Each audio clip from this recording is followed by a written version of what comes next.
हाँ, हम हिंदू धर्म के हैं, हमें गाय नहीं खाते। हम हिंदू धर्म के हैं, हमें गाय नहीं खाते।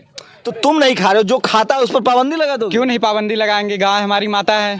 कल कोई कह देगा कि सांड तो हमारा बाप है, तो सांड तो हमारा बाप है। कि मुसलमान गाय का गोश्त क्यों खाते, वो उनका सवाल है। दोस्तों अभी सबसे ज़्यादा यूट्यूब के अंदर ट्रेंडिंग टॉपिक में चल रहा है मांस को लेकर। लोग इसके बारे में पता नहीं कैसी कैसी ना जाने बातें करने लगे हैं मांस को लेकर। मतलब सबसे ज़्यादा बहुत बड़ा मसला यहाँ पे खड़ा होता है गाय को लेकर कि लोग मुसलमान लोग गाय को खा जाते हैं, हिंदू लोग नहीं खाते हैं। वो उसको उनके नज़दीक वो उनकी माँ है। तो दोस्तों इस बात को लेकर बहुत ज़्यादा चर्चा हो रहा है। तो दोस्तों ये चीज़ हम वीडियो में आगे देखने वाले हैं और साथ ही एक डॉक्टर जाकिर नायक का भी क्लिप देखेंगे जिसमें हमें ये अच्छे से मालूम चल पाएगा कि हमारी ग्रंथ और हमारी किताब मांस खाने के बारे में क्या बात बताती है, क्या सच्चाई और क्या गलत है। तो आइए दोस्तों वीडियो को जाने पड़ते हैं। वीडियो बहुत ज़्यादा इन्फॉर्मेटिव है, वीडियो की स्किप मत कीजिएगा। चलिए शुरू करते हैं। Hey, y'all, come look at this. क्या नाम है आपका? मेरा नाम दिवाकर चौहान है। दिवाकर जी बताइए, कल कोई मैं मछली पालता हूँ, हाँ। कल कोई मुझे आके मुख्यमंत्री कह दे कि मछली हमारी फूगा है, मछली खाना पाप है, तो मछली का व्यापारी कहाँ जाएगा? मैं एक बात, तुम बूढ़ी गाय पालोगे? पहले एक बात बता, सुनो, पहले मेरी बात सुनो। आप भी मेरी बात पहले सुनो, ऐसे नहीं, ऐसे नहीं। गाय बूढ़ी गाय पालोगे? पहले, अगर माँ बाप बूढ़े हो जाए तो उनको फेंक दे क्या? अरे यार, गाय का माँ बाप से अरे क्या गाय- संबंध? क्यों? गाय माँ बाप नहीं, वो कैसे? वो सदस्य, कोई- वो सदस्य है हमारे। भारत में गोवा का नाम सुने हो? क्या नहीं। गोवा, हाँ, भारत में गोवा, केरल का नाम हाँ, सुने हो? हाँ। वहाँ सब लोग गाय खाते हैं। हम हिंदू धर्म के हैं, हमें गाय नहीं खाते। तो तुम नहीं खा रहे हो, जो खाता है उस पर पाबंदी लगा दो। क्यों नहीं पाबंदी लगाएंगे? गाय हमारी माता है। कल कोई कह देगा कि सांड तो हमारा बाप है, तो सांड तो हमारा बाप है। तो मेरा नाम आनंद करवा है। मैं बाई प्रोफेशन सीए हूँ। मैं डॉक्टर जाकिर साहब को दुबई से जानता हूँ। वहाँ पे मेरा एक मुस्लिम फ्रेंड था, उसने आपके बारे में मुझे बताया था। मैं आपका शुक्रिया अदा करना चाहता हूँ कि आपने इस्लाम के बारे में बहुत सारी भ्रांतियों को दूर किया है। मेरी मुसलमानों के बारे में जो अच्छी बातें हैं वो ये है कि मुसलमान लोग ज़्यादातर झूठ नहीं बोलते हैं, किसी को धोखा नहीं देते हैं, दूसरे का पैसा भी नहीं खाते हैं। लेकिन मुझे एक बात मुसलमानों से कहनी है कि वो लोग गाय का मांस क्यों खाते हैं? गाय का मांस क्यों खाते हैं? आनंद भाई ने सवाल किया। वो कहते हैं कि वो मुझे दुबई से जानते हैं माशाल्लाह, और कई सालों से मेरे तकरीर सुन रहे, और वो कहते हैं कि उनके तजुर्बे के हिसाब से वो समझते हैं कि मुसलमान अच्छे लोग हैं, सच बोलते हैं, झूठ नहीं बोलते, किसी का पैसा नहीं खाते। लेकिन एक उनको मुसलमानों के बारे में एक चीज़ जो खटकती है कि मुसलमान गाय का गोश्त क्यों खाते, वो उनका सवाल है।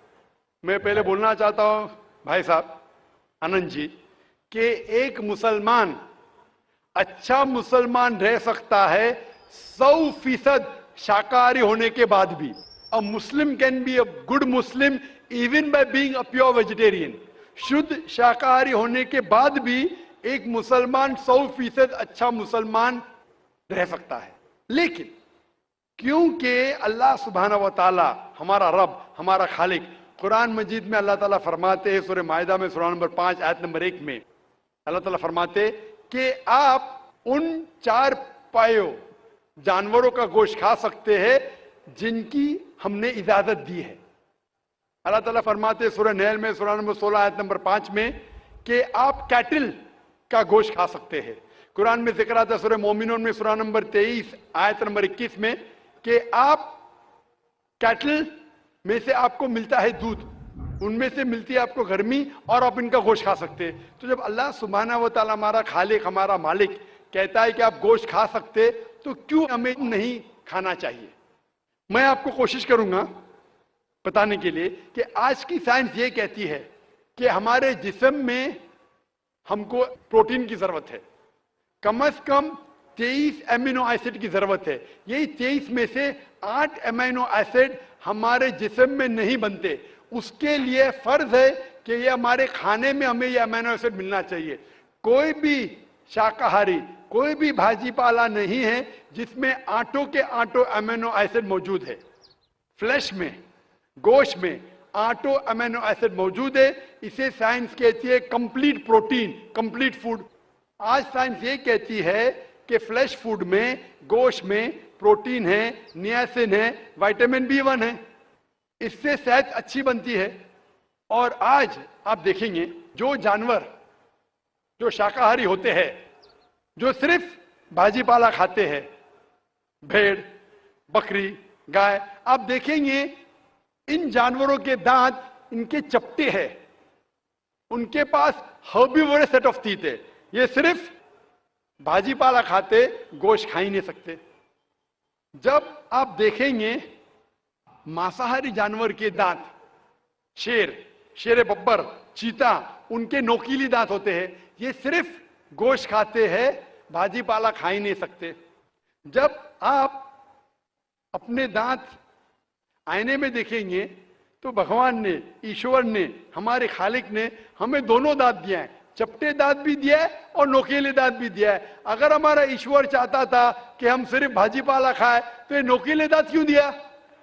गोश्त खाने के लिए। आज की साइंस कहती है कि जो डाइजेस्टिव सिस्टम है हर्बीवोरस एनिमल का, गाय, भेड़, बकरी के, वो सिर्फ भाजी पाला डाइजेस्ट कर सकते, गोश्त को डाइजेस्ट कर ही नहीं सकते। जो डाइजेस्टिव सिस्टम कार्निवोरस एनिमल का है, चीता, शेर बब्बर, ये सिर्फ गोश्त डाइजेस्ट कर सकते, भाजी पाला नहीं। लेकिन हम इंसानों को अल्लाह ताला ने, हमारे ईश्वर ने स्मॉल इंटेस्टाइन भी दिया है, बिग इंटेस्टाइन भी दिया है। हम भाजी पाला भी डाइजेस्ट कर सकते, गोश्त भी डाइजेस्ट कर सकते। अगर हमारा ईश्वर चाहता था कि हम सिर्फ भाजी पाला खाए तो हमें ये डाइजेस्टिव सिस्टम क्यों दिया जो गोश्त को भी डाइजेस्ट कर सकता है? तो साइंटिफिकली हमारा जिस्म हमारे ईश्वर ने ऐसा बनाया है कि हम भाजी पाला भी खा सकते हैं, गोश्त भी खा सकते हैं। और बहुत लोग को गलत फहमी है कि हिंदू मजहब में गोश्त खाने की ममानियत है। भाई आप हिंदू है ना? इम्पोर्टेंस आपके नाम से लगता है आप हिंदू है। हिंदू है ना सर? जी हिंदू ही है। आप हिंदू है ना? हाँ बिल्कुल सही। आपके नाम से लग रहा है आनंद आपका नाम है, आप हिंदू है। आपको गलत फहमी होंगी कि हिंदू मजहब में गोश्त खाना हराम है। आप जब हिंदू मजहबी किताब पढ़ते हैं, आपके मजहबी किताब में लिखा है कि गोश्त भी खा सकते हैं, मांस भी खा सकते हैं और बीफ भी खा सकते हैं, गाय का गोश्त भी खा सकते हैं। आप जब पढ़ेंगे मनुस्मृति चैप्टर नंबर 5, अध्याय नंबर 5, श्लोका नंबर 30 में लिखा है कि अगर खाने वाले जानवर, अगर खाने वाले मखलूक उस चीज को खाती है जो खाने वाले जानवर है, तो आप कोई गुनाह नहीं कर रहे, क्योंकि ईश्वर ने कुछ मखलूक को बनाया है खाने के लिए और कुछ मखलूक को खा जाने के लिए। Some to eat and some to be eaten. तो अगर आप खाने वाले जानवर खाते हैं तो गुनाह नहीं कर रहे। लिखा है मनुस्मृति में अध्याय नंबर 5 श्लोका नंबर 31 में कि अगर आप पूजा के लिए जानवर को कत्ल करते हैं तो कोई गुनाह नहीं करते। लिखा है मनुस्मृति में अध्याय नंबर 5 श्लोका नंबर 39 और 40 में कि ईश्वर ने कुछ जानवर को बनाया है पूजा के लिए, सैक्रिफाइस के लिए। तो killing in sacrifice is not killing. तो कत्ल करना पूजा में कत्ल नहीं है। तो मनुस्मृति के मुताबिक आप गोश्त खा सकते हैं। तो दोस्तों आप लोगों ने बहुत अच्छे से देखा कि एक पत्रकार भाई जो एक भाई से सवाल कर रहे थे कि अगर हम कल को मछली पाल रहे हैं अपने तालाब के अंदर, अगर कोई दूसरा आदमी आके बोल देगा कि वो मेरा फुआ है तो क्या हम मछली पालना छोड़ देंगे? दोस्तों फिर उसके बाद आपने डॉक्टर जाकिर नाइक का भी क्लिप देखा जिसमें डॉक्टर जाकिर नाइक ने बहुत ही अच्छे से प्रूफ किया, जिसमें एक गैर मुसलमान भाई सवाल कर रहे थे कि मुसलमान मांस क्यों खाते हैं।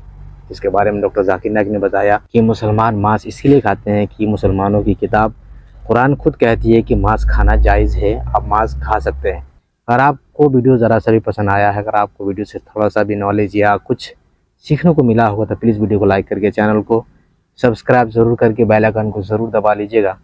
चलिए दोस्तों, नेक्स्ट टाइम किसी और वीडियो के साथ मिलेंगे, तब तक के लिए खुदा हाफिज़। अस्सलाम वालेकुम, अपना ख्याल ज़रूर रखिएगा।